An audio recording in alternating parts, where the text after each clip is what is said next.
ওই ওই ইয়ে একটা কথা চলছে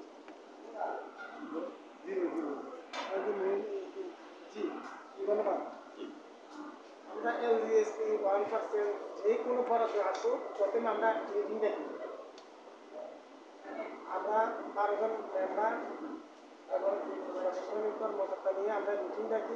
মিটিং ডাকার পরে এই বরাদ্দটা আসছে আমরা সম্পন্ন করে বন্টন করি। বন্টন করার পরে আমরা কে কোন জায়গায় আপনার প্রজেক্টটা দিয়ে দিচ্ছি। এগুলি আমরা লিপিবদ্ধ করে আমরা উপজেলা পাঠিয়ে দিই। প্রজেক্ট পাস হওয়ার পরে তারপরে আমরা সবার মেম্বাররা যে যতটুকু পারতো ওই স্টিপেট অনুযায়ী ওই কাজটা করি। এমন না যে কাজ করে না করে টাকা তুলবে, এই সিস্টেমটা নাই।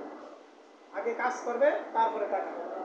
ছবি একবার প্রথমবার শুরুতে একটা ছবি তুলবে, মাঝখানে ছবি তুললে কাজ ফিনিশ হবে আরেকটা ছবি তুলবে। এই ছবিগুলি ওইখানে উপজেলা সাবমিট করার পর ওই টাকাটা বরাদ্দ আসে।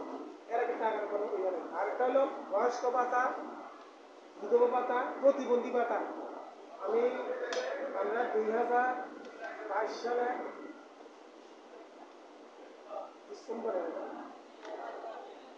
2022 সালে না 2023 সালে আমরা জানুয়ারির 23 তারিখ আমরা এখানে বসছি।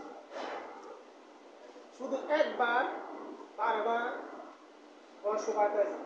পুরো ইউনিয়নের 12টা বয়স্ক ভাতা আছে। 12 জন নিয়ে গেছি। এই পর্যন্ত বয়স্ক ভাতা, বিধবা ভাতা, প্রতিবন্ধী ভাতা আসে না। আজকে প্রায় 3 বছর কাছাকাছি।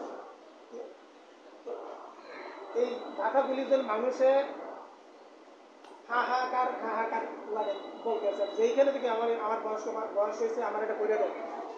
ওই জন্য আমার আমি প্রতিবন্ধী, আমার বয়স্ক কথাটা প্রতিবন্ধীর ভাতা করে দেয়। কিন্তু ভাতাটা তো সরকারের দাম কই থেকে দিন।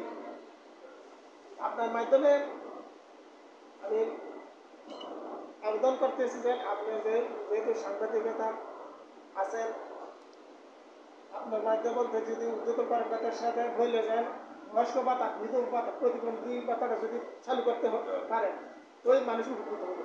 ধন্যবাদ আপনাকে। আমি আপনাকে ধন্যবাদ জ্ঞাপন করে সাক্ষাৎকার শেষ পর্যায়ে চলে আসছি। আমি বর্তমান সরকার ডাক্তার ইউনুস স্যারের দৃষ্টি আকর্ষণ করছি। আমাদের জেলা প্রশাসক ইউনুস স্যার এবং প্রেসিডেন্ট স্যারের দৃষ্টি আকর্ষণ করছি। শতভাগ যাতে আপনার সামনে এগিয়ে যেতে পারে। যারা আমার চ্যানেলের সামনে আছেন হাজার 9:15 মিনিটে আমার সোশ্যাল মিডিয়া ব্রাইটনেস 39 চ্যানেল থেকে আমাদের চ্যানেলটি দেখছেন এবং জাতীয় পত্রিকা দলিল কাছে আওয়ামী প্রশাসনের ধন্যবাদ হিসেবে আমি বিচার একটা